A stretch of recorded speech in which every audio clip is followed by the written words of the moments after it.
मंगलाचरण करेंगे।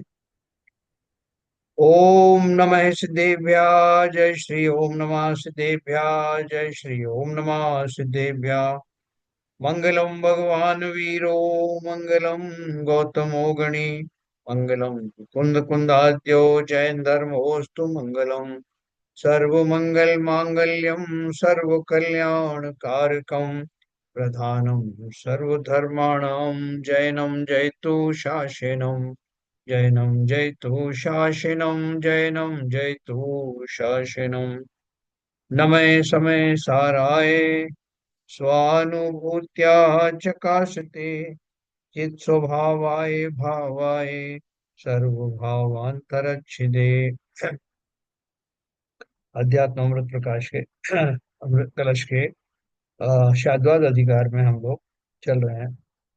और विभिन्न बातों को जानते हुए हमारा अभी फोकस ज्ञान और ज्ञेय के ऊपर है। तो इसमें बहुत सारी जो भ्रांतियां बाद में आ जाती हैं, इसलिए उसका निवारण अभी किया गया है। तो एक तो ये बात कही है कि ज्ञान और ज्ञेय दोनों इंडिपेंडेंट वस्तुएं हैं, और दोनों का अस्तित्व अपने अपने कारणों से है। जितने भी पदार्थ संसार में है वो सब ज्ञान के ज्ञेय हैं, किसी न किसी ज्ञान के ज्ञेय हैं। और ज्ञानधारी चैतन्य आत्मा होती है। आत्मा का ज्ञान इस बात पर निर्भर नहीं करता कि ज्ञेय है या नहीं है। वो स्वतंत्र रूप से आत्मा का गुण है। और ज्ञेय, उनमें ये योग्यता होती है कि वो किसी ना किसी ज्ञान में जाने जाएं। हाँ, उनके कारण से ज्ञान होता नहीं, या वो ज्ञान होने के कारण से नहीं होते कि अगर मैं नहीं रहूंगा तो ज्ञान में कौन आएगा। इसलिए दोनों का अपना अपना अस्तित्व है, और अपने अस्तित्व के कारण दोनों बने रहते हैं। आज अपन दो तीन बात पढ़ेंगे। कल अपन ने ये भी पढ़ा था कि सब अपने अपने क्षेत्र में रहते हैं। ज्ञान अपने क्षेत्र में है। मतलब जैसे मैं आत्मा हूँ, तो आत्मा का जो ज्ञान है, जो मेरा जो आत्मद्रव्य है, उसमें रहता है। और उसको पर वस्तुओं को जानने के लिए वहां जाना नहीं पड़ता। ठीक उसी प्रकार से ज्ञेय, जितने भी ज्ञेय हैं वो अपने अपने क्षेत्र में बसते हैं। और उनको वहां से जाने जाने के लिए वो ज्ञान के अंदर में दौड़ कर नहीं जाते। वो जहाँ है वहीं रहते हैं। तो दोनों अपने अपने क्षेत्रों की अपेक्षा से इंडिपेंडेंट है। आज अपन ये जानेंगे कि जो पदार्थ हैं, ये हैं, उनकी पर्याय निरंतर बदलती रहती हैं। क्योंकि सिद्धांत क्या है हमारा? उत्पाद व्यय द्रव्य का सिद्धांत है, जो सभी पदार्थों पर लागू होता है। उस सिद्धांत के अनुसार संसार के समस्त पदार्थ निरंतर परिणमनशील हैं, निरंतर परिणमन करते रहते हैं, उनकी पर्याय बदलती रहती हैं। और ज्ञान की भी पर्याय बदलती रहती हैं। ज्ञान की पर्याय कैसे बदलती हैं? हाँ, जो अपन जिस पर्याय की बात कर रहे हैं वो ये है कि मैंने किसी पदार्थ को कभी पूर्व काल में जाना था। अब मेरा वो ज्ञान की पर्याय इस समय वैसी नहीं है। मैंने अपना शरीर देखा था, सामने वाले का देखा था, तब वो बच्चा था। और अब वो, मैं बड़ा हो गया, युवा हो गया। तो अब मैं उस अपनी बाल्यावस्था को नहीं जान रहा हूँ। मतलब डायरेक्ट नहीं देख रहा हूँ। उस अपेक्षा से मेरी उस ज्ञान की अब की पर्याय बदल गई। अब जो मेरे समक्ष दिखाई पड़ता है वो सब मेरा स्वयं का बूढ़ा शरीर दिखाई देता है, या दूसरा जो जिसको मैंने बच्चा देखा था वो बूढ़े रूप में दिखाई दे रहा है। ऐसे जो पदार्थों का परिणमन भी बदल रहा है, ज्ञान का परिणमन भी बदल रहा है। लेकिन इस बदलने मात्र से पदार्थ नष्ट नहीं होते। ना तो वो ज्ञेय नष्ट होते हैं, ना ज्ञान नष्ट होता है। आज अपन इसके बारे में चर्चा करेंगे। सर एक पॉइंट था यहाँ पर। हाँ, वो मिरर तो जैसा है वैसा ही रहता है, उसका तो परिमाण होता नहीं है। किसका? मिरर का। हाँ, हाँ, मिरर में तो हाँ, वस्तुओं का परिणमन होके अलग अलग समय पे अलग अलग चीज दिखती है, 1 साल बाद हो, 2 साल बाद हो। हाँ, तो इसको ज्ञान से कैसे कोरिलेट करेंगे? हाँ, बिल्कुल सही है आपका क्वेश्चन। देखो, आप जो दर्पण लेकर के आते हो, तो वो जैसा आपने नया खरीदा था, क्या वो वैसा ही बना रहता है? उसकी चमक, उसकी क्षमताएं सब वैसी अक्षुण्ण बनी रहती, या उसमें कुछ फिर पुरानापन आ जाता है, कुछ पीलापन आ जाता है, उसकी स्वच्छता में कुछ ऐसा आ, परिवर्तन आता है जो नए में नहीं था। हाँ वो तो होता है। है ना? तो तभी आप बोलते बहुत पुराना हो गया साहब, बहुत पुराना पहले लिया था, तो ये तो अब इसको बदलना पड़ेगा। और क्यों बदल रहे हो भाई, कांच में दिखता तो अभी भी है ना। तो दिखता तो है साहब, वैसा नहीं दिखता है पहले दिखता था, या उसमें छींटे लग जाते हैं तो अच्छा नहीं दिखता, फिर उसको कपड़े से साफ करना पड़ता है, फिर भी वो बात नहीं आती। क्योंकि सभी पदार्थ निरंतर परिणमन होते हैं, नए से पुराना जैसे अपन कहते हैं वो सबका होता रहता है। तो इस अपेक्षा से वो तो दर्पण की मैंने आपको उदाहरण दिया, लेकिन ज्ञान का जो अपन विषय समझ रहे हैं, नहीं वो ज्ञान। समझ में आ गई बात। हाँ, तो देखो इसी विषय को अभी बहुत अपन खुलासा से पढ़ेंगे, तो आपको समझ में आएगा कि ये विषय वहाँ आचार्य ने क्यों लेके आए। है ना? अपन समझते हैं कि ये तो ये मामूली चीज है, तो सब बदलता रहता है यार, पदार्थ भी जो है, पदार्थ तो हमें बदलते हुए दिखाई कम देते हैं, जब तक कि हम स्पेसिफिक एग्जाम्पल ना दें। और बोलते हैं ये कुर्सी जो टेबल, ये मैंने 10 साल पहले खरीदी थी, आज भी वैसी ही है। तो लेकिन आप जानते हैं कि वो सब जब उसका पुरानापन होता है तो वो सब परिणमन के कारण से ही पुरानापन आता है उसमें। सब परमाणु वैसे बदलते रहते हैं। और जो वस्तुएं जैसे छोटी से बड़ी होती हैं, जैसे कैरी वगैरह है, अपन कैरी का उदाहरण लेते हैं कि जब वो जरा सा उसका अंकुर, आम में बोर आते हैं, बोर आने के बाद में फिर छोटे छोटे फल आते हैं, फिर वो बड़े होते हैं, उनके रंग बदलते हैं, रूप बदलते हैं, आकार बदलते हैं, रस बदलता है, ये सब बदलता रहता है। और मैंने जब बचपन में जब उनको देखा था, तो मैं छोटा था, तो मैं बगीचों में जाता था, तो मैंने छोटे छोटे होते हुए आम देखी, कैरी देखी, उसके बाद बड़े देखे आम। आज जो आम सामने रखा है, मैं जानता हूँ कि ये उस प्रोसेस से गुजरा होगा। ये सब प्रोसेस कैसे होता है, स्मृति क्या होती है, स्मृति ज्ञान क्या होता है, ये सब अपन चर्चा करते हैं। में एक सवाल था सर। हाँ बोले। जैसे आप गेय की बात कर रहे हैं, तो जानने वाले का भी तो परिणमन होता है। ज्ञान की बात कर रहे हैं, ज्ञान किसका है? अपन हाँ शरीर नहीं, की बात मत करो, शरीर की बात नहीं कर रहे हैं। ज्ञान कौन है, ज्ञानी कौन है? आत्मा है।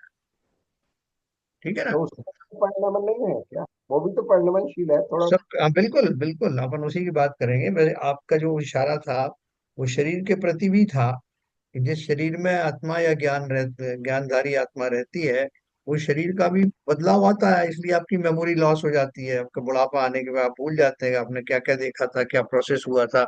और वो पर्याय जन्य जो है परिवर्तन है, जो शरीर में भी होते हैं, उसके लक्षण निमित्त निमित्तिक संबंध है, कि जिस काल में आत्मा का ऐसा स्मृति ज्ञान कम होता है, उसका उगाड़ कम होता है, उस समय शरीर की भी वैसी ही अवस्थाएं होती हैं, जैसे बुढ़ापे में खास तौर से उस तरह की स्मृति लॉस होता है। हाँ, तो वो है। और आत्मा का भी जो है ऐसा ही है, आप देखेंगे कि किसी किसी बच्चे का भी इतना ज्ञान होता है कि वो पूर्व में उसने जो कुछ पढ़ा लिखा है, वो आपको मंत्र पढ़ के सुना देगा, आपको गीता रामायण सुना देगा। और कोई कोई बड़े ऐसे हैं कि वो जो सब कल तक सुना रहे थे, आज बिल्कुल विस्मृत हो गया, भूल गया, उनसे बनता नहीं है। तो ये सारी जो दशाएं होती हैं, वो ज्ञान के परिणमन में हो के कारण होती है, ज्ञानी के परिणमन के कारण होती है। और द्रव्य स्वयं भी परिवर्तनशील है। तो ये सारी चीजें इंडिपेंडेंटली होती हैं। कि आपने किसी आदमी को देखा, आप बोलो, आप उसको बोलो कि भैया मैंने आपको पहचाना नहीं, बोले अरे साहब कल तो मैं आपके पास आया था, 3 दिन पहले तो आपकी हमारी बात हुई थी। बोले भैया मुझे तो ध्यान नहीं आ रहा है, मैं तुम्हें पहचान ही नहीं पा रहा हूँ। तो परिवर्तन किसमें हुआ? वहां वो वस्तु दूसरों को वैसी दिख रही जैसी थी, लेकिन मुझे नहीं दिख रही। मेरा उस तात्कालिक ज्ञान में की पर्याय उस समय वैसी नहीं है कि वो जाना जाए। दूसरी तरफ से वो वस्तु स्वयं ही विकृत हो गई, उसका चेहरा कोई पहचानता नहीं है। तो वो उसका परिणमन, गेय का परिणमन हुआ, जिसके कारण आप उसको नहीं जान पा रहे। ऐसे इंडिपेंडेंटली गेयों में भी परिणमन होता है, और ज्ञान में भी परिणमन होता है, लेकिन ज्ञान और गेय दोनों ही अपनी अपनी जगह पर बने रहते हैं, दोनों में से कोई नष्ट होता नहीं, पर्याय बदलते। ठीक है साहब, ललित जी आपका कोई प्रश्न तो नहीं? अभी आएगा आपका। नहीं। अच्छा अच्छा, तो देखो अपन आगे चलते हैं। बहुत बढ़िया टॉपिक है, क्योंकि कई बार अपन जब तक इस पे विचार नहीं करते तब तक अपने को लगता ही नहीं कि ऐसा भी कोई प्रश्न उठ सकता है।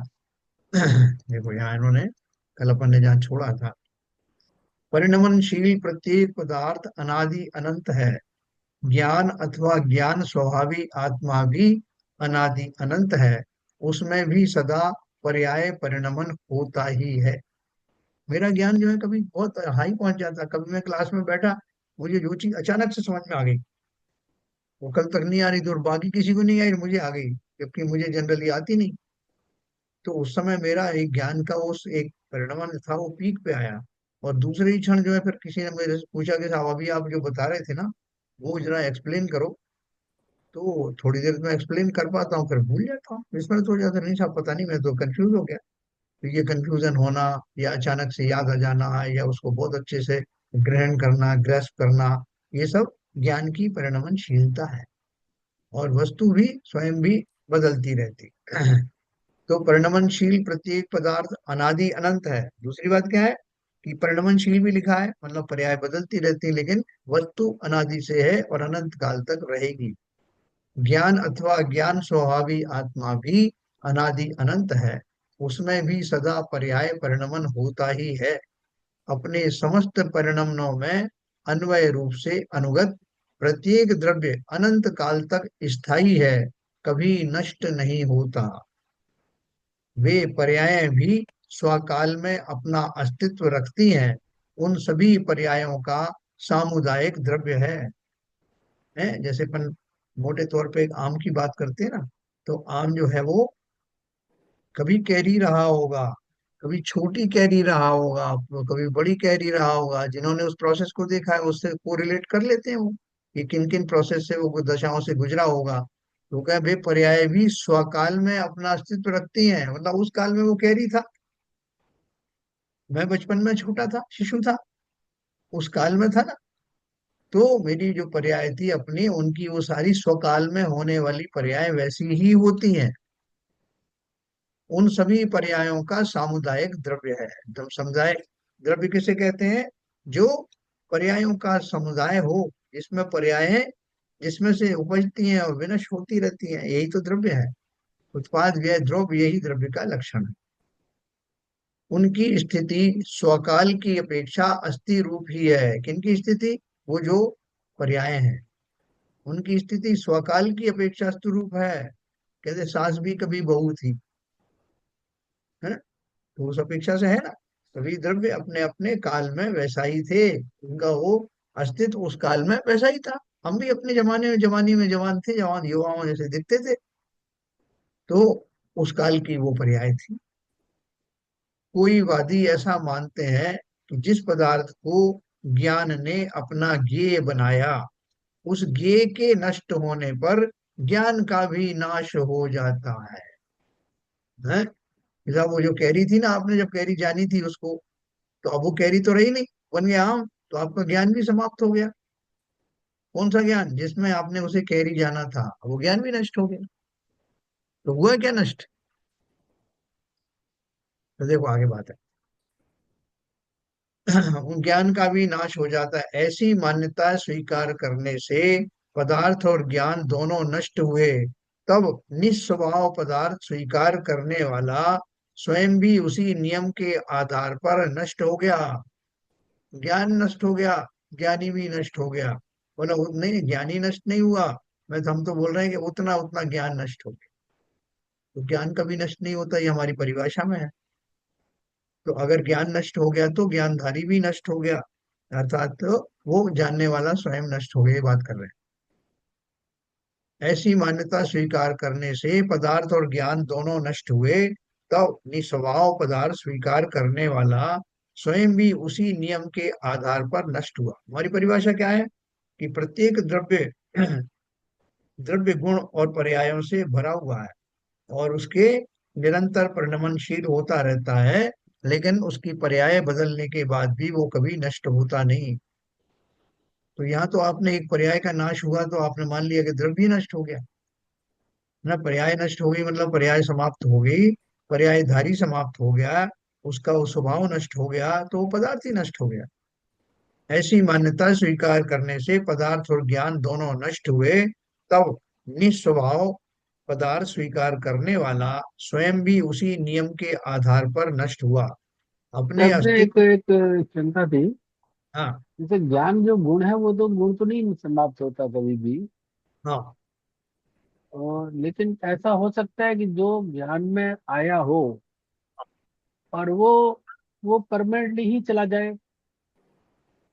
वो वो जो जैसे जाना, मान लीजिए जैसे कि मैंने जाना कि आम कैरी के बारे में जाना कि कैरी हरी होती है, जी और मेरी ऐसी दशा आए कि मैं उस ज्ञान को नष्ट कर लिया, खत्म कर दिया। मतलब जैसे अल्जाइमर के लोग होते हैं ना, वो उनको वो चीज ज्ञान में खत्म हो जाती है। हम्म। देखो इसमें ऐसा है, मैं अपन अगले अगली ही उसमें चैप्टर में ये बात पढ़ने वाले हैं कि आपने जैसे एक शब्द भी कुछ बोला आज की तारीख में, वो शब्द जो है कभी नष्ट नहीं होता। तो वो जो ध्वनि है आपकी, वो कहाँ कहाँ रहती है, वो ध्वनि जिससे उत्पादित ध्वनि एक ऊर्जा है। और ऊर्जा वो एनर्जी के रूप में बनी रहती है, उसकी पर्याय बदल सकती है, आपको नहीं सुनाई दे रही, दूसरे को नहीं सुनाई दे रही, लेकिन आपने पढ़ा होगा कि वो ब्रह्मांड में वो सब बने रहते हैं। वो शब्द आपके द्वारा उच्चरित जो ध्वनि है, किसके निमित्त से वो वो तो ध्वनि आपका आई। जैसा कहना है ना, कोई चीज नष्ट नहीं होती, तो वैसे ही जो ध्वनि है वो भी पुद्गल है, तो हाँ वो नष्ट नहीं हो रही है। हाँ। वो है अपने ब्रह्मांड में है कहीं ना कहीं। बस बस, तो वो ये यही बात कर रहे हैं। इसी तरह आपके ज्ञान की बात भी है। आपके ज्ञान में कोई बात आ जाई, और आपने पूर्व भाव में जो कुछ किया, देखो कुछ तो भावों की अपन को पता लगता है कि उस भाव में वो आदमी जो हारमोनियम में पारंगत था, और वो जब छोटा बच्चा था तब वो हारमोनियम बजाने लगा, और उसको जो है पूर्व भाव की भी याद आई, और अपनी वो कला भी उसकी विस्मृत नहीं हुई। खाली कहाँ फर्क पड़ता है कि कुछ को वो उसी पर्याय में फिर से पुनः जागृत हो जाता, लेकिन कुछ को नहीं होता। तो ये अनंत पर्याय जो कुछ इसके अंदर बसी हुई है आत्मा के अंदर, जो जो पर्यायों से होके वो गुजरा है, उनमें से किसी भी पर्याय का नाश कभी होता नहीं। अनादि अनंत है ना, अनादि काल से जो जो घटनाएं उसके सामने हुई, जो उसकी स्मृति में ज्ञान में आई, वो कभी भी नष्ट नहीं होती, क्योंकि आत्मा अनादि अनंत है और ज्ञान उसका गुण है। नहीं, तो जो भले। एल के जैन साहब का जो प्रश्न जो है, जो मैं हाँ समझाऊं हाँ कि आज से 10 साल पहले कोई इंसिडेंट हुआ हाँ और वो आपके ज्ञान में आया, और फिर क्या कहते हैं आज उसका ध्यान नहीं है, तो वो जो ज्ञान में आया था वो, तो वो विस्मृत हो गया हाँ। व्यावहारिक रूप से। बिल्कुल। तो ये इस तरह ये प्रश्न था ना हाँ LK। हाँ, मतलब मेरा कहना है ज्ञान नष्ट नहीं हुआ। जो उसके बारे में जानकारी थी, उस वस्तु के बारे में, ज्ञेय के बारे में जो जानकारी थी, वो वहां से ज्ञान में से मिट गई। वो तो ऐसा ही है कि दर्पण के सामने जो चीज आई उस समय दिखी, हाँ जब दर्पण हाँ दर्पण से तो चीज हट गई तो वो हाँ। उसको दिखेगी नहीं। आज बिल्कुल ज्ञान बिल्कुल। आज ज्ञान के सामने वो चीज तो सामने नहीं आ रही है ना। नहीं, सामने आने की बात नहीं है, नहीं सामने आए नहीं या ना आए, आप कई बार ये, ऐसा होता ये है कि देखिए आपको, उस समय जैसे जो चीज, अल्जाइमर का पेशेंट ले हैं तो वो तो पूरा भूल जाता है ना, अब आपको नहीं पहचानेगा। हाँ तो बहुत सारी देखो, जो प्रॉब्लम। हाँ जो विस्मृत हो जाना है, वो ज्ञान की उस पर्याय का अभाव होना नहीं कहा जा सकता। बात ये चल रही है। जैसे अवधि ज्ञानी होता है, तो अवधि ज्ञानी क्या जान लेता है कि कितने भाव पहले की और कितने भाव आगे की बात वो जान लेता है, क्योंकि उसका ज्ञान की विशेष दशा वो होती है। विस्मृत जो होता है वो भी एक पर्याय, उस समय की अवस्था है जिसमें वो पर्याय दिखाई नहीं पड़ रही। अभी जैसे एक और उदाहरण दूंगा, बहुत सारे उदाहरण दूंगा, जैसे कि आपके जो जिनेंद्र देव का जो भामंडल है, उसके सामने खड़े होकर के आप खड़े होते तो उसमें एक नियम है कि 7 भाव दिखाई देंगे, वर्तमान और 3 पहले के और 3 बाद के। इसका अर्थ क्या है कि उसके पहले की पर्याय कभी नहीं हुई होंगी क्या, या फ्यूचर की पर्याय नहीं होंगी क्या। उसका लिमिटेशन है, उस भावमंडल के सामने खड़े होने का उसका लिमिटेशन, इतनी पर्याय दिखती है, लेकिन अनादिकाल से चलने वाला जो, जैसे एक नदी है, तो नदी में अपन बोले साहब ये नदी कब से बह रही है, बोले साहब अनादिकाल से बह रही है। तो बोले हमने तो देखी नहीं इसको कि ये बह रही कब से, हमने तो सामने वाला देखा कि इसको इधर से इस गांव में से निकल रही है, हम इतना हम जानते हैं, और हम छोटे से लेकर के बूढ़े हुए तब तक हमको इधर से ही दिख रहा है, हमने तो नहीं पता कि अनादिकाल से बह रही है। लेकिन हमारे ना जानने से, या हमारी अधूरी, ये उस समय काल की जो हमारी लिमिटेशन थी ज्ञान की, हम अवधि ज्ञानी नहीं थे, तो क्या वो पर्याय नहीं हुई होंगी। भूतकाल की पर्याय वो नहीं हुई होंगी, भूतकाल में जो पानी कभी वहां से आया नहीं होगा, या अभी भविष्य काल में वो बंद हो जाएगी। तो हमारे ज्ञान की लिमिटेशन पर्याय की लिमिटेशन है, वर्तमान पर्याय में मैं उसको नहीं जान पा रहा हूँ, ये मेरा लिमिटेशन है। लेकिन वो जिस पर्याय में उसकी साक्षी बनी होगी, वो पर्याय तो मेरी भले ही विस्मृत हो जाए, लेकिन वो होती अवश्य है। वो नहीं, ज्ञान का विषय है, कभी देखिए बनी। सर, बात ये है, दो हाँ। चीजें हैं। जो पूर्व में जो घटना हुई, उस हाँ। समय ज्ञेय के रूप में जो चीज सामने आई, वो हाँ। ज्ञान ने उसको देखा, हाँ। और वो क्या कहते हैं, स्मृति में मति सूत्र ज्ञान की वजह से वो वहां रजिस्टर हो गई। यस। तो ये मति सूत्र ज्ञान में रजिस्टर होना एक ये घटना है, एक ये हाँ। एक्टिविटी है। दूसरा, ज्ञान के समझ वो ज्ञेय सामने आया, वो एक है। अब इतने समय के बाद में वो चीज आपके ध्यान में नहीं है, तो वो विस्मृत हो गई। तो ये विस्मृत होना मतिशुद्ध ज्ञान की कमजोरी है, ज्ञान में इसका कोई रोल नहीं है। हाँ। और दूसरी चीज ये है, आज के टाइम में वो वाला इंसिडेंट ज्ञान के सामने गे बन के नहीं आ रहा, तो वो भी रिपीट नहीं हो रहा। तो जो विस्मृति से विस्मृत हो रहा है, वो हमारे मत शुद्ध ज्ञान की इनकेपेबिलिटी का फैक्टर हाँ। है। ज्ञान बिल्कुल का इसमें बिल्कुल। कोई रोल नहीं है, जो मैं बिल्कुल समझता हूँ। सही। हाँ, बिल्कुल सही समझे आप। क्योंकि वो जो मति शुद्ध स्मृति है भी तो किसी की। ज्ञान ही है ना एक्चुअली। है। मति शुद्ध भी तो ज्ञान ही है ना नहीं, एक्चुअली। वो ज्ञान ज्ञान की ज्ञान। पर्याय वो कहना चाहते हैं, उस ज्ञान की जो पर्याय है, जितना उसका उघाड़ है उस समय का, मति शुद्ध ज्ञान का उघाड़ जितना है उसके अनुसार ही वो जान पाएगा। और विस्मृत होने के बाद, विस्मृत होने का अर्थ ये, वो ज्ञान नष्ट नहीं हुआ, लेकिन वो पर्याय ऐसी थी कि उस समय होने वाला जो ज्ञानी है, उस ज्ञानी को वो उसके ज्ञान से विस्मृत हुआ, लेकिन हुआ तो तो सही, सब वो एक्चुअली पदार्थ ऐसा नष्ट बोल नहीं। सकते हैं कि जैसे अभी मेरा जीव है, और अभी मैंने बचपन से इस पर्याय में, बचपन से लेके अभी तक बहुत सारी चीजें ज्ञान में आई मेरे। अब कुछ समय बाद जो है मैं, इस देह त्याग हो जाएगा और आत्मा चली आएगी, तो ये जो ज्ञान मैंने लिया है, ये ज्ञान आत्मा में है अभी भी, रहेगी। यस। जहां मैं यस। अगली पर्याय यस। में जाऊंगा तो वहां पर भी है। यस। यही तो बात कर रहे हैं। नहीं, वो आपको ज्ञान। जो जो जो पुनर्जन्म लेते हैं, उनको कुछ पुराने जन्म की बातें याद रहती हैं। तो ये मध्य शुद्ध ज्ञान की पर्याय है कि वो यादें उस समय चली जाती हैं। जो जैसे हमारे संस्कार होते हैं ना, संस्कार भी बोलते हैं, साथ में चलते हैं, कई कई भवों के संस्कार आते हैं। वो कई कई भवों के तो याद आते हैं, लेकिन होते तो वो अनादिकाल से हैं। उनमें थोड़ा सा परिवर्तन हो सकता है, वो मॉडिफिकेशन हो सकता है, वो भी उसके पर्यायजन्य परिवर्तन है। लेकिन ज्ञान में कभी उनका अभाव होता नहीं। देखो, उसका एक्सप्लेनेशन आगे आएगा, जैसे अपन बात कर रहे हैं ना। तो अभी मैं इतना पढ़ता हूँ, 4 लाइन के बाद ही आएगा वो। शाद्वाद नैकी वेदता जैन, देखो ऊपर उन्होंने क्या लिखा है। शाद्वाद न्याय के वेदता जैन ऐसी मान्यता का तिरस्कार करते हुए कहते हैं कि परिणमन ज्ञान में हो या पदार्थ में हो, उस परिणमन से वस्तु का नाश नहीं होता। पहली बात तो वस्तु का नाश, कि वह तो उन पर्यायों में अनुगत सदा रहता है। साथ ही यह भी जानना चाहिए कि प्रत्येक पदार्थ की स्थिति अपने स्वरूप से स्वयं स्वतंत्र सत्ता स्वरूप है, किसी की सत्ता पर के कारण से नहीं है। इस नियम के अनुसार ज्ञान का अस्तित्व भी ज्ञेय पदार्थों के अधीन नहीं नहीं है। ये तो अपन जान चुके हैं। ज्ञान और ज्ञेय दोनों अपने अपने समय में अपनी अपनी पर्यायों की अपेक्षा अपना अपना अस्तित्व रखते हैं।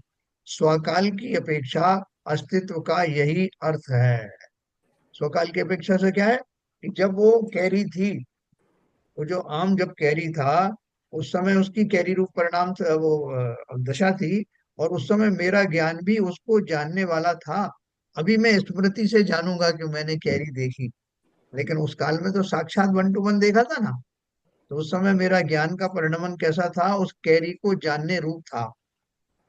अभी नहीं है। इसका अर्थ क्या है, कि उसकी पर्याय बदल गई। अभी मेरा वो उस विस्मृत हो गया, लेकिन वो पर्याय भले ही बदल गई हो, लेकिन उस काल में वो पर्याय ज्ञान की रही। तो पर्यायों की वो श्रृंखला तो टूटी नहीं। जिस समय मैंने जाना, उस समय वो वस्तु वैसी ही दिखाई दी थी। अपन बोलते हैं आप मानो नहीं मानो, मैंने उसको प्रत्यक्ष देखा है उस समय। तो देखा होगा। यहाँ बोल रहे हैं इस नियम के अनुसार ज्ञान का अस्तित्व भी ज्ञेय पदार्थों के अधीन नहीं है। ज्ञान ज्ञेय दोनों अपने अपने समय में अपनी अपनी पर्यायों की अपेक्षा अपना अपना अस्तित्व रखते हैं। स्वकाल की अपेक्षा अस्तित्व का यही अर्थ है। उस काल में मैंने साहब मैं उसको ठीक से समझा नहीं था। उस समय मैं छोटा था, मेरे को समझ में नहीं आया कि चीज क्या है। लेकिन अब मैं बड़ा हुआ, तब मुझे समझ में आया कि ये वस्तु वो रही होगी। अभी वस्तु मेरे सामने भी नहीं, लेकिन अभी मैं उसका इंटरप्रिटेशन कर रहा हूँ कि साहब वो मैंने बचपन में वो देखा था वो वस्तु, तब मेरे समझ में आया नहीं था। लेकिन अब मैंने किताबों में पढ़ा, ये सब पढ़ा, मेरी थोड़ी उम्र भी हुई, तो मेरे समझ में आया कि वो क्या चीज थी। तो जिस काल में जाना, उस काल में उस वस्तु को उसी रूप में जाना। लेकिन वस्तु तो वैसी ही थी, वस्तु थोड़ी बदली थी, मेरे ज्ञान में वो वैसी प्रतिबिंबित हुई। अभी मेरे ज्ञान की दूसरी पर्याय है, इस पर्याय में वो वस्तु मुझे कैसी प्रतीत हुई, वो मेरा ज्ञान का स्वकाल है। मेरे ज्ञान की पर्याय का स्वकाल ये है जिसमें मैंने उस वस्तु की समीक्षा अब की। और जब मैंने उसको अन्यथा जाना था, तब उस ज्ञान की वो वाली दशा थी। कुछ मैं एक्सप्लेन कर पाया? तो देखो अभी और आगे आएगा। किसी की सत्ता पर के कारण से नहीं है, इस नियम के अनुसार ज्ञान का अस्तित्व भी ज्ञेय पदार्थों के अधीन नहीं है। ज्ञान ज्ञेय दोनों अपने अपने समय में अपनी अपनी पर्यायों की अपेक्षा अपना अपना अस्तित्व रखते हैं। स्वकाल की अपेक्षा अस्तित्व का यही अर्थ है। ऐसा कथनचित द्रव्य अपेक्षा पदार्थ की शाश्वतिकता यानी नित्यता और पर्याय की अपेक्षा अनित्यता उभय धर्म पदार्थ में रहते हैं। हाँ? इसी से पर्याय नष्ट होने पर भी द्रव्य अपने में परिपूर्ण सत्ता वाला रहता है। आत्मा की नित्यता भी इसमें स्पष्ट है। इसमें क्या क्या नष्ट हुआ? पर्याय किस किस की नष्ट हुई? आत्मा की पर्याय नष्ट हुई, कि ज्ञान की हुई, कि दोनों की हुई, कि किसी की भी नहीं हुई? बताओ। पर्याय तो सबकी नष्ट हुई साहब। है ना, पर्याय तो नष्ट होगी, नश्वर है ही। पर्याय थोड़ी हमेशा बनी रही है एक सी। और वो ज्ञान की पर्याय जिसने उसको उस रूप में जाना था, आज वो ज्ञान की दशा भी बदल गई, उसकी वो पहले वाली पर्याय भी बदल गई। बिल्कुल, हर पल बदल रही है। परिवर्तन तो हर समय हो रहा है। हाँ, मैं आपको जानता हूँ कि साहब ये आदमी जो है बहुत खतरनाक है। लेकिन मैंने थोड़ा सा आपको और अध्ययन किया, थोड़ा समय गुजरा, तो मुझे धीरे धीरे ज्ञात हुआ कि ये तो विलक्षण अब व्यक्ति है। इसमें पर्याय बदलना कहेंगे क्या? हाँ खैर, पर्याय बदलना कहे मतलब एडिशन है ज्ञान का तो एक्चुअली। जैसे मेरे को शायद भी कह रही है हरी है, और फिर बाद में पता चला कि अच्छा 3 4 दिन बाद कि अच्छा ये पकने से पीली हो जाती है। तो वो जो ज्ञान है मेरा कि वह शुरू में हरी थी वो भी है ज्ञान के अंदर, और जो स्टेटस चेंज हो पीली गया हो ना गई वो सर। भी स्टोर्ड है। स्टेटस चेंज हो गया तो बदल ही गई ना। जी पर दोनों ही बातें ज्ञान में है। नहीं, दोनों बात तो ज्ञान में है। आपका 1 रुपया है, बाद में 1 रुपया 1 रुपया 50 पैसे हो गए, तो आप बढ़ गया ना वो। तो स्थिति तो बदल गई ना, परिणमन तो हो गया ना। आपके सामने एडिशन हो एक गया ज्ञान, एडिशन होने से मतलब परिणमन हो गया। क्योंकि जैसे मान लीजिए कोई हाँ, 1 किलो चीज थी, मैंने पावर और डाल दी तो 1.25 किलो हो गई, तो पर्याय तो बदल गई उसकी। पर्याय बदल गई, वही तो बात हो रही है, बेसिक चीज तो अभी वो है। लकड़ी है, लकड़ी के दरवाजे हैं, बरसात में आती है तो ह्यूमिडिटी की वजह से दरवाजा बढ़ जाता है। फिर जब वो उसका ड्राई होता है तो दरवाजा वहीं के वहीं आ जाता है। तो क्या घटित हुआ? परिणमन हुआ उसका। है ना? आपके सामने से नदी बह के जा रही है, बरसात के दिन है, एकदम मैली कुचैली सी नदी के पानी बहता हुआ चला जा रहा है। लेकिन धीरे धीरे करके वर्षा काल निकला और वही पानी, अब वही पानी तो नहीं स्वच्छ हुआ। अब पानी तो जो दूसरा आ रहा है वो स्वच्छ ही आ रहा है। तो बदला क्या? तो आप बोलोगे साहब कि वो वही पानी बदला है, या उन उसके बहाव में वो सब जो मिट्टी आदि थी वो कहीं मतलब और इसमें ज्ञान के माइग्रेट हो। पर्याय बदलना क्यों बोलेंगे हम? चूंकि ज्ञान तो हमारे पास पहले भी था। जैसे अभी अगर मैं कहूँ आम का, जैसे आपने एग्जाम्पल लिया, इस पर्याय में जैसे जैसे मैं बड़ा हुआ मुझे ये ज्ञान में आया कि हाँ, आम शुरू में हरा होता है, फिर पीला होता है, पक जाता है, हम उसे खाते हैं बाद में। तो ये जो ज्ञान है वो नया नहीं है, तो पहले पिछली पर्याय में भी रहा होगा मेरे पास। रहा होगा, बिल्कुल रहा होगा। तो फिर पर्याय कौन सी नष्ट हुई लेकिन इसी एग्जैक्टली ऐसा ही नहीं रहा होगा। देखो है? प्रति समय बदलने वाली जो चीजें हैं, वो 100% वैसी नहीं होती, वो नया नया होता है। सर हम तो एक आम ही रहेगा। एक एग्जांपल देता हूँ। हाँ जब जब हम 6th क्लास में थे, हाँ। तो हमारा ज्ञान का उगाड़ कितना था। नहीं, मैं बोल रहा हूँ साहब कि इस भाव में जैसे जैसे मेरा ज्ञान बढ़ा, हम्म। और लेकिन ये जो ज्ञान की का जो मेरा अभी इस भाव में मैं ऐसा सोच रहा हूँ, ज्ञान मेरा बढ़ता रहा, जैसे बचपन से चीजों को मैंने जानने में आई और मेरा ज्ञान बढ़ता गया। अगर मैं अपने पिछले भाव की कल्पना करूं, तो उस समय ज्ञान मेरा कैसा था? जब मैं उस समय पिछला भाव मैंने छोड़ा होगा, तो मेरा हाँ ज्ञान का कोई लेवल रहा होगा? हाँ हाँ। बिल्कुल रहा तो होगा। वो लेवल अब मैंने जब इस पर्याय में जन्म लिया, तो अभी तो वो कवर्ड है पूरा। तो मैं पुराने ज्ञान को अनकवर ही कर रहा हूँ। देखो ऐसा है कि भावों की अपेक्षा से वो ज्ञान की पर्याय भी बदलती हैं। जब मैं देव पर्याय में था, तो देव पर्याय में मेरा ज्ञान कैसा था, उस ज्ञान की अपेक्षा से वैसा ज्ञान, उनको अवधि ज्ञान होता है सबको, सभी देवों को। मैं भी देव रहा, अनंतवार देव रहा। तो जब मैं देव देव वाली जाति में जाता हूँ, तो मेरा ज्ञान वैसा हो जाता है, अवधि ज्ञानधारी हो जाता हूँ, मैं उन वस्तुओं को उस हिसाब से देखता हूँ। और जब मैं मनुष्य बन गया, तो मेरा वो लिमिटेशन दूसरे हो गए। तो ये भव अपेक्षा से भी होता है। ये कौन से भाव में नारकियों का ज्ञान ज्ञान है, वो कैसा है, विभंग ज्ञान होता है, उल्टा ज्ञान होता है। तो ये सब पर्याय जो जो कही जाती है ना कि वो परिवर्तनशील है, तो परिवर्तनशील में ये पर्याय भी तो आ रही है ना, कि आप कहाँ जा रहे हो। तो देव गति से नरक में गति में अगर हो, तो उनमें कितना जमीन आसमान का अंतर है, आपके संस्कारों में, आपके ज्ञान की दशाओं में। आप वहाँ अपने आप को अच्छा सुखी मानते हो, वहाँ दुखी मानते हो। तो ये सब भवों के अनुसार भी होता है, निमित्त निमित्तिक है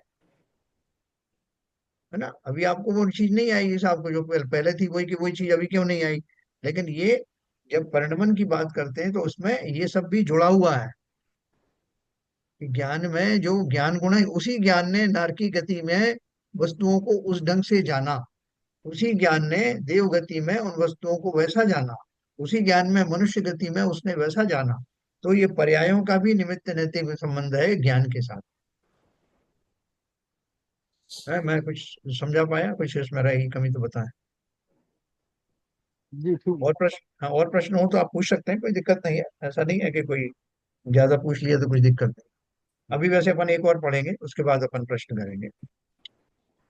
स्वकाल की अपेक्षा अस्तित्व का यही अर्थ है, ऐसा कथनचित द्रव्य अपेक्षा पदार्थ की नित्यता और पर्याय की अपेक्षा अनित्यता। देखो, पदार्थ हमेशा नित्य है और पर्याय नश्वर है, बदलती रहती है। वह धर्म पदार्थों में रहते हैं, ज्ञान में भी यही बात है, ज्ञानी में भी वही बात है, और पदार्थ जो ज्ञेय है उनमें भी वही बात है।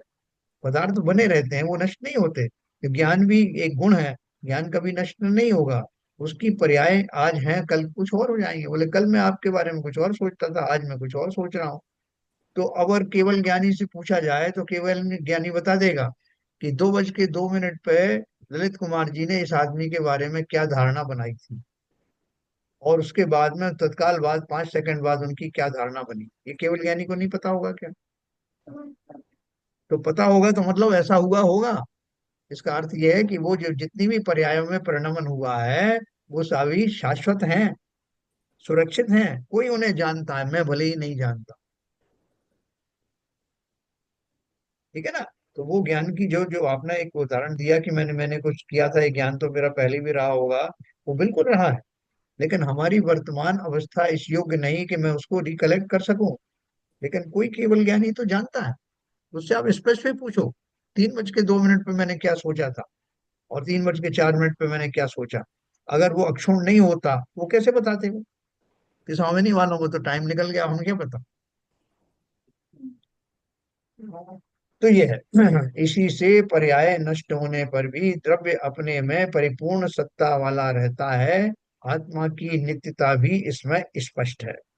देखो एक प्रश्न है, ज्ञान और ज्ञेय में निमित्त नैमित्तिक संबंध है। यदि ज्ञेय ना हो, तो ज्ञान किसका होगा? हाँ? अतः ज्ञान की स्थिति ज्ञेय के अधीन ही है, ऐसा मानना चाहिए। आप ऐसा मानते हो कि नहीं ललित जी? नहीं नहीं, अभी ये कल सब तक ये गुमराह करने वाले क्वेश्चन हैं, एक्चुअली ऐसा कुछ नहीं है। गुमराह आपको इसलिए लग रहा है कि आपने ऐसे लोगों से आप मिले नहीं हो। ये प्रश्न कोई हाइपोथेटिकल क्वेश्चन नहीं है। ये आचार्यों ने वो ही प्रश्न रखे हैं जिनकी जो उन्होंने देखे हैं लोगों में, वैसे प्रश्न जागृत होते हुए प्रश्न हो सकते हैं। प्रश्न क्या पूछा उसने, देखो एक हिसाब से एंगल से सही भी लगता है कि ज्ञान और ज्ञेय में निमित्त नैमित्तिक संबंध है। यदि ज्ञेय ना हो तो ज्ञान किसका होगा। कल अपन भी यही बात कर रहे थे कि भाई अगर ज्ञान ज्ञेय जो सारे पदार्थ हटा दो तो अब ज्ञान क्या करेगा। बैठा रहेगा। हाँ, नहीं ज्ञान नहीं, खाली पर रहेगा। एक्चुअली जो बेसिक आत्मा की डेफिनेशन है कि गुणों का समूह आत्मा है, तो वो एक अगर मान रहा है उस चीज को, तो ये प्रश्न तो वैलिड नहीं है सर। नहीं, वो ये से उस क्यों पहले नहीं मान करेगा? रहा था, पहले मान रहा था, अब ये क्वेश्चन करते समय नहीं मान रहा। ठीक है ना। तो वो क्या है कि अपन को तरह तरह के व्यक्तियों के जो बातें हैं, क्वेश्चन है, वो उसी चेले के माध्यम से करा रहे हैं। अपन ये नहीं कह सकते कि चेला बदल लो अब आप। उसका भी परिणाम कर दो। अतः ज्ञान की स्थिति ज्ञेय के अधीन ही, ऐसा वो मानना चाहिए। वो कह रहा है कि ज्ञान में अगर वो ज्ञेय होंगे नहीं तो आप क्या जानोगे, इसलिए ज्ञेय का होना भी जरूरी है। जैसे कोई नेताजी होते हैं ना, तो उन्हें भाषण देना है तो भीड़ तो चाहिए ना। और ज्यादा भीड़ होती है अपन कैसा, अरे बहुत भीड़ भाड़ है, बहुत वहां नहीं जाना। तो नेताजी को तो भीड़ चाहिए ना, नहीं होगी तो भाषण किसको देंगे।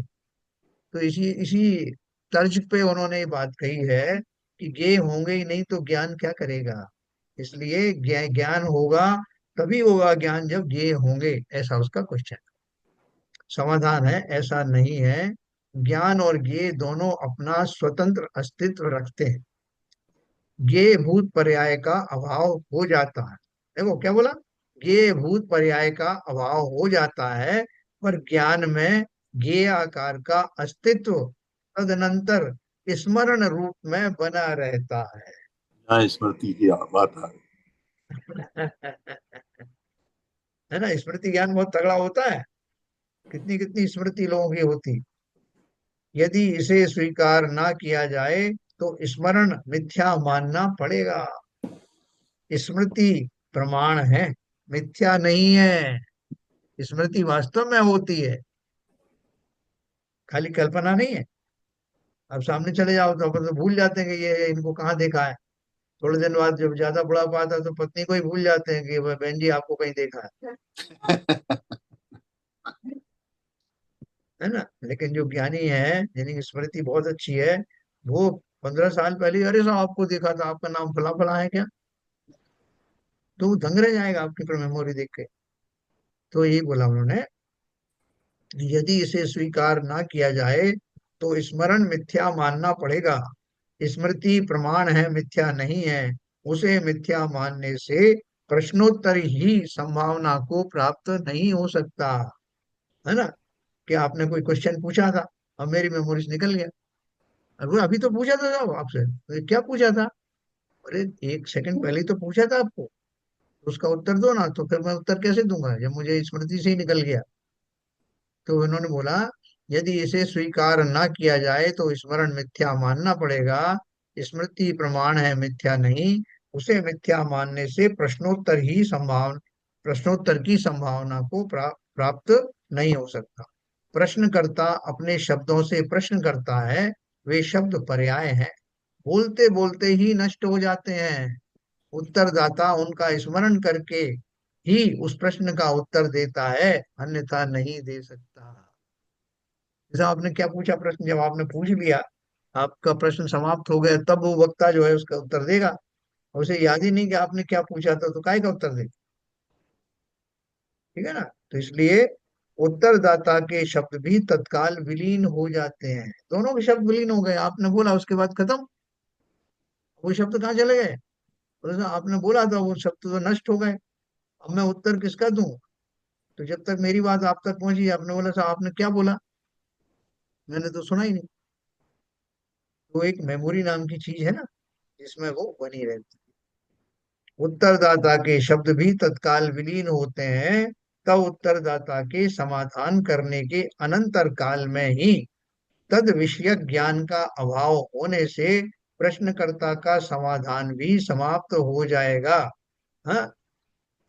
संसार मोक्ष के सभी उपदेश स्मृति के आधार पर ही होते व ग्रहण किए जाते हैं। मेमोरी का रोल समझना। अतः ज्ञेय के अभाव में ज्ञान का भी अभाव हो जाएगा, यह बात मिथ्या है। ज्ञान का अस्तित्व सिद्ध था, तब ज्ञेय के निमित्त से उसमें ज्ञेयाकारता आई।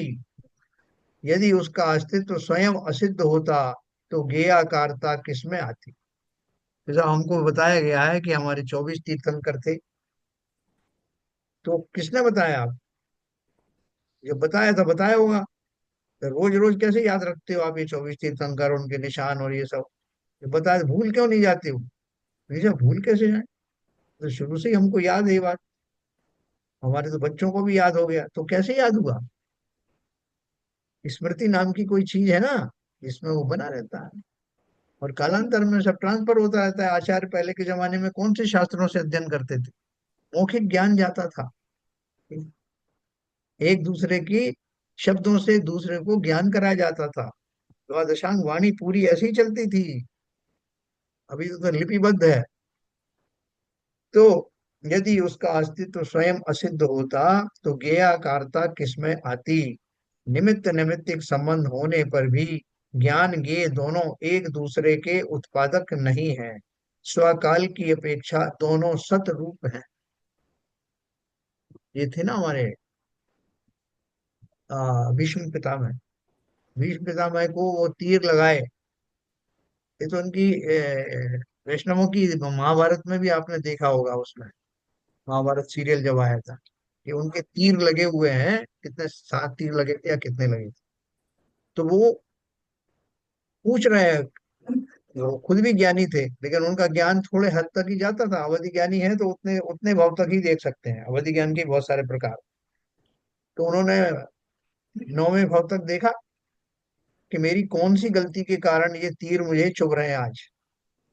तो उसमें उनको बताया कि उन्होंने कृष्ण जी से पूछा कि मैं पहचान नहीं समझ नहीं पा रहा हूँ मेरी कौन सी गलती। मैंने 9 भाव पीछे जाके देखा, मेरा कहीं कोई दोष नजर आया नहीं। तो उन्होंने कहा हमारे यहाँ भी ग्रंथों में बताया हुआ है उनके भावों के बारे में। बोले एक भाव और पीछे जाके देखो, 10वें भाव में ट्राई करो देखो। तो उन्होंने कोशिश की तो 10वां भाव उन्हें दिखाई दिया कि एक जो है ग्रॉस हॉपर टिड्डा झाड़ियों पे बैठा हुआ था, और कौतूहल बस इन्होंने एक कांटा लेकर के उसको 10 बार 7 बार चुभाया, जितने भी भाव उनके वो तीर लगे हुए थे। तो बोले उसका प्रतिफल है ये। तो वो घटना तो हुई थी ना, भले ही उनकी स्मृति में नहीं रही हो। घटना तो थी और कहीं ना कहीं संयोजित थी, ब्रह्मांड में अवेलेबल थी। जिसको जब उन्होंने विशेष प्रयत्न से जाना तो देखा वो करने वाले तो वही रहे थे उस टाइम। उस पर्याय में उन्होंने ऐसा किया था। उस पर्याय में ऐसा होना वाला कार्य उस पर्याय में भी किसी ने, उस टिड्डे ने तुरंत जाना था। नहीं तो उस समय क्या वो। ये तो कर्म सिद्धांत की बात है, वो ऐसा कर्म किया था तो उसका वैसा फल मिला। हाँ नहीं, अभी इसमें मेमोरी से मैं जोड़ रहा हूँ इसको, मेमोरी अच्छा। से बात कर रहा हूँ। तो उन्होंने मेमोरी दिखाई ना कि अवधि ज्ञान जो है, अवधि ज्ञान में जैसे पीछे पिछले भवों का ज्ञान भी होता है ना सब। जी जी। इसको आप मेमोरी भी से भी जोड़ सकते हो। और तत्काल घटित अपन ये बोलते हैं ना कि जिस काल में वो हुई, स्वकाल में जिस काल में वो घटना घटित हुई, उस काल में उस जीव को जो टिड्डे की पर्याय में था उसने प्रत्यक्ष देखा और अनुभव किया। और उस काल में जिसने कांटा चुभाया उसने भी उससे आनंदित हुआ था, ये जाना। तो स्वकाल में होने वाली पर्यायों ने, स्वकाल में होने वाली ज्ञान की पर्याय ने स्वकाल में होने वाले पदार्थ की पर्याय को जाना। ठीक है सर। और एक केवल ज्ञानी बैठे हुए उन्होंने सब बातें जानी। उन्होंने क्या क्या जाना कि क्या क्या हुआ था ये भी जाना, किसने क्या जाना ये भी जाना, उस काल में कौन आनंदित हुआ था, किसका भाव कैसे हुए थे ये भी जाना। इसलिए संसार में ना तो वो पदार्थों की जो पर्यायों का बदलाव है वो भी कहीं जाता नहीं। हमारे हिसाब से नष्ट हो गई का अर्थ क्या है? कि वर्तमान में हमारे सामने वो पर्याय नहीं, या तो भूतकाल में चली गई या जो होने वाली है वो अभी आई नहीं। महावीर स्वामी की पूजन करते हैं ना। वर्तमान में जो आपका वह मेरा फ्यूचर है, भूतकाल मेरा भविष्य काल है। तो ये इस तरह से ये मेमोरी का काल चलता है। स्वकाल की अपेक्षा दोनों सतरूप हैं। दोनों सतरूप कैसे, ये मैंने आपको उदाहरण दिखाया ना, कि वो ग्रास, अभी वो कोई कहे कि साहब ना तो उन्होंने वो टिड्डा दिखाई दे रहा है, ना वो कांटा दिखाई दे रहा है, ना ये उस रूप में दिखाई दे रहे हैं जिस पर्याय में ये सब हुआ था। तो बोल रहे हैं ना भाई, स्वकाल की अपेक्षा दोनों सतरूप हैं। जिस काल में ये हुआ था उस काल में ज्ञान ने भी वैसा ही जाना था। हाँ, इस व्यक्ति ने वैसा महसूस किया था, उस टिड्डे के रूप में उस जीव ने भी वैसा महसूस किया था।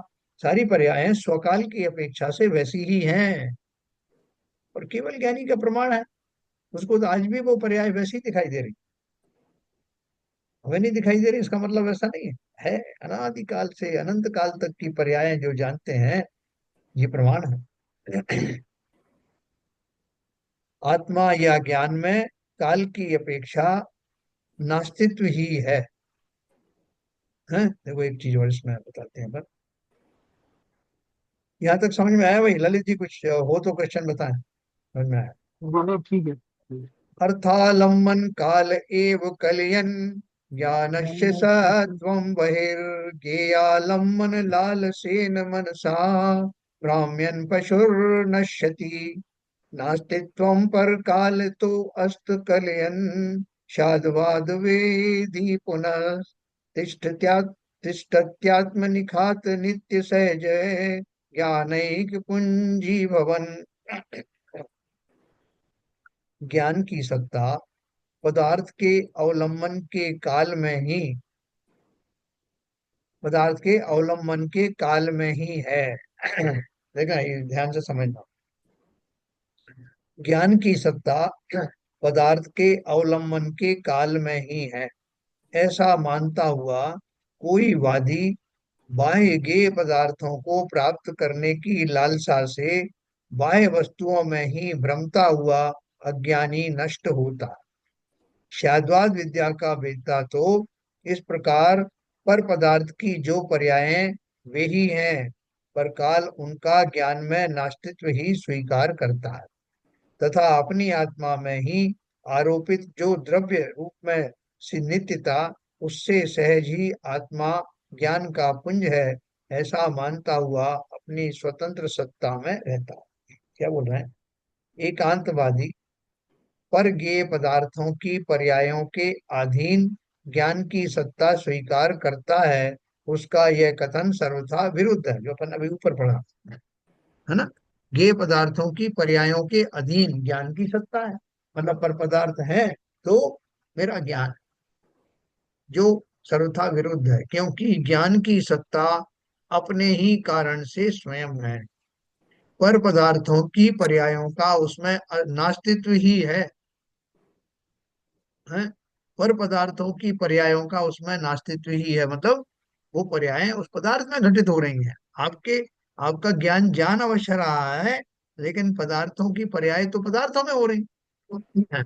आपने कैरी को हरे से पीला होते हुए देखा, तो आपके ज्ञान में वैसा आया, लेकिन आप थोड़ी लाल पीले हो रहे हो, कैरी हो रही।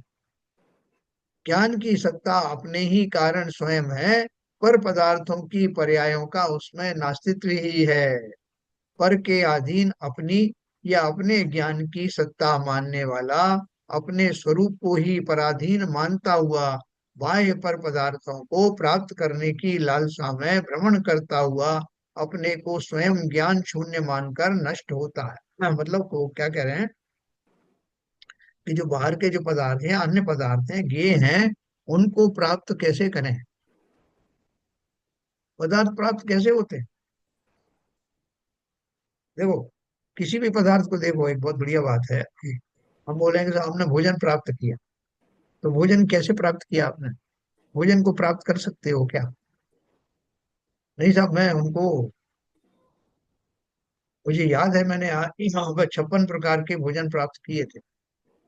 तो किससे याद है आपको? उन्हें ज्ञान में मेरे आए थे, और आपने प्राप्त भी तो किए थे ना। वो कैसे प्राप्त किए थे? बोले साहब प्राप्त तो क्या किए थे, वो शरीर में से होके गुजरे थे, और मेरे ज्ञान ने ये जाना था कि वो शरीर में से होके निकल गए, इसी को मैं प्राप्त होना कहता हूँ। तो वास्तव में मैंने क्या प्राप्त किया? बताओ ललित जी, बताओ। भोजन करते समय या कोई भी भोग भोगते समय मैंने उन पदार्थों को प्राप्त किया क्या?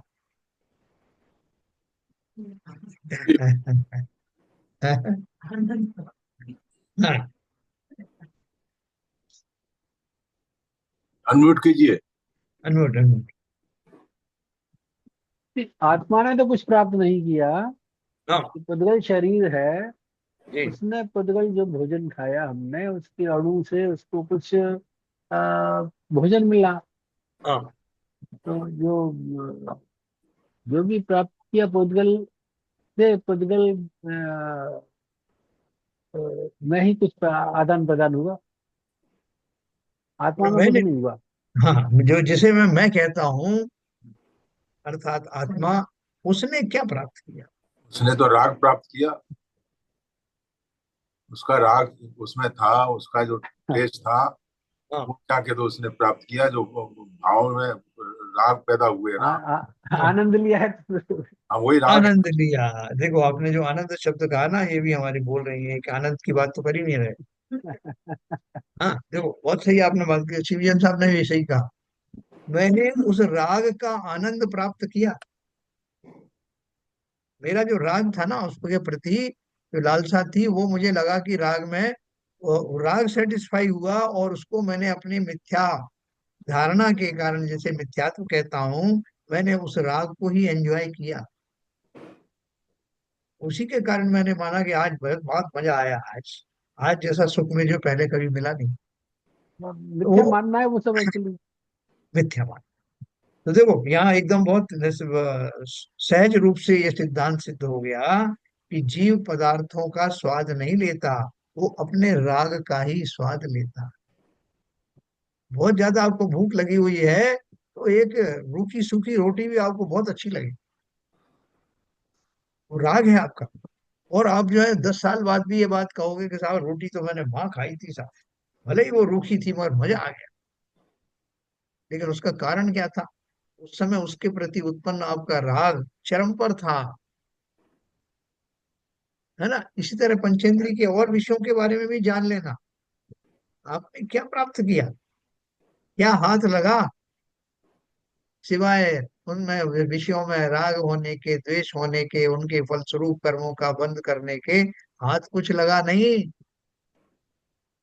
सोच के देखना, इन पंचेंद्रिय के विषयों में से गुजरने वाला वो शरीर, वो ना उस आनंद को जानता है ना उस राग को जानता है। लेकिन उसमें बसने वाला मैं ज्ञानी, कैसा मूर्ख ज्ञानी, जो उन पदार्थों के स्थानांतर होने को ही सुख सुख मानता हूँ, आनंद मान। तो कितनी मूर्खता है। लेकिन हम में और बाकी ज्ञानियों में क्या फर्क है? हम ये जान भी भले गए कि जीव वास्तव में विषयों का नहीं, अपने राग का ही आनंद लेता है, और मूर्खतावश लेता है और मानता है कि मैं सुखी हूँ, इसलिए संसार में पड़ा रहता है। प्रकृति कहती है लो और भोगो, पड़े रहो यहीं, सुखी रहो, तथास्तु। लेकिन ज्ञानी जानते हैं कि ये मेरी खुराकें नहीं है, ये पंचेंद्रियों का व्यापार मेरे किसी काम का नहीं। मेरी खुराक कुछ और है। मेरी खुराक ज्ञान है। मैं उसमें ही सुखी रह सकता हूँ, उसमें ही सुखी हूँ। ऐसा मानने वाला, जानने वाला वास्तव में आनंद का वेदन करता है, सच्चे आनंद का वेदन करता है, चिरकाल तक वेदन करता है। और ऐसा जानकार ही सिद्ध दशा का अधिकारी होता है ना? देखो ये बहुत बढ़िया सिद्धांत है, सहज में निकल के आया। तो क्या लिखा उन्होंने? पर के अधीन अपनी या अपने ज्ञान की सत्ता मानने वाला, अपने स्वरूप को ही पराधीन मानता हुआ, बाह्य पर पदार्थों के प्राप्त करने की लालसा में भ्रमण करता हुआ, अपने को स्वयं ज्ञान शून्य मानकर नष्ट हो जाता है। मुझे तो शहद की वो एक बूंद और चाहिए, लटके हुए हैं पेड़ पेड़ से, है ना? संसार वृक्ष का पन्ना वो पड़ा। ऐसा ही हमारी सबकी दशा है। तो देखो एक थोड़ा सा पढ़ के समाप्त करेंगे। शाद्यात विद्या के वेदता कहते हैं कि पर का अस्तित्व पर काल से है। स्व का अस्तित्व स्वकाल से है। स्व और पर में क्या है? जो काल, जिस काल में वो वस्तु परिणमन हुई वो उसका स्वकाल, जिस काल में मैं परिणमित हुआ वो मेरा स्वकाल। अर्थात परद्रव्य अपनी पर्यायों में ही प्राप्त है, ज्ञान पर्यायों में नहीं।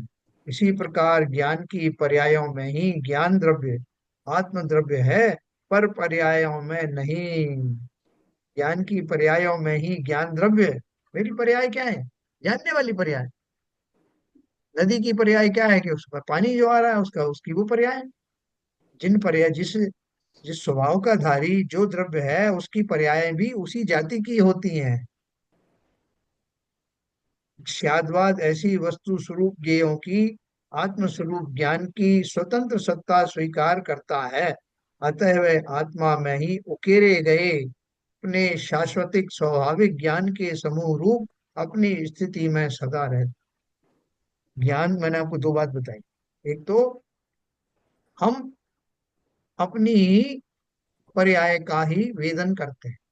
मैं राग में हूं तो राग का वेदन करता हूँ, द्वेष में हूं तो द्वेष का वेदन करता हूँ, और सिर्फ ज्ञान में हूं तो ज्ञान का वेदन करता हूँ।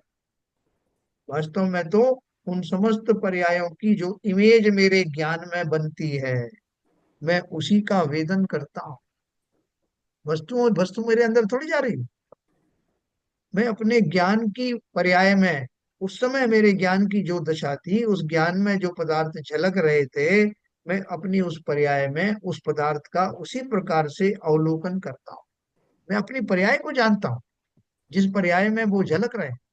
जैसे दर्पण ने उस पर्याय को देखा जिसमें मोर आकर सामने खड़ा हो गया, तो दर्पण ने जान लिया कि मेरी जो इतना इतना एरिया जो है कवर हुआ है, इसका अर्थ यह है कि ऐसा कोई मोर जैसा कोई जीव आया हो। तो किससे जाना कि मेरा कितने प्रदेश उसमें घेरे गए हैं? ये समझाने के लिए मैं आपको बता रहा हूँ उदाहरण। मतलब उसने 3D में देख लिया कि कितनी डायमेंशन मेरी जो है वो ऑक्यूपाई हुई। उससे उसने पता किया कि कौन सा पदार्थ सामने था। ठीक उसी प्रकार से जीव भी अपनी ज्ञान की पर्यायों को जानता है। उस पर्यायों में बनने वाले जो चित्र आदि हैं उनके कारण उसको वस्तु का निर्धारण होता है। चाहे वो आंखों से हो, चाहे कोई और इंद्रियों के फलस्वरूप हो, जो निर्धारण वो करता है अपने ज्ञान की उस समय की पर्याय को जान करके करता है। इसको अपन कल और पढ़ेंगे। प्रश्न नंबर 449, ये बहुत बारीक चीजें हैं, लेकिन एक बार आपको समझ में आएगा तो आपको बहुत रस आएगा, केवल इनसे सब सिद्धांत घटित होते हैं।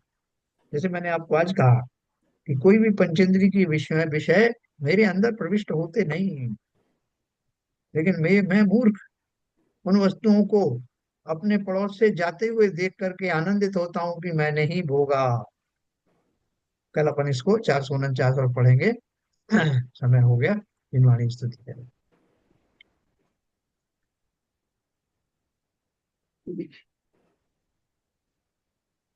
मिथ्यतम नाश वे को ज्ञान के प्रकाश वे को अपर भास वे को भानु सी बखानी है। क्यों द्रव्य जान वे को बंध विधि भान वे को सपर पिछान वे को परम प्रमाणी है। अनुभव बताए वे को जीव के जताए वे को काहू न सताए वे को भवे और आनी है। जहाँ तहाँ तार वे को पार के उतार वे को सुख विस्तार वे को यही जिन वाणी है। हे जिनवाणी भारती तो है जो पूजन रैन, जो तेरी शरणा गए सो पावे सुख चैन। या वाणी के ज्ञान से तुझे लोकालो, तो वाणी मस्तक धरो सदा देती है धो, सदा देती है धो। जिनवाणी माता की जय। की जय। नमस्कार।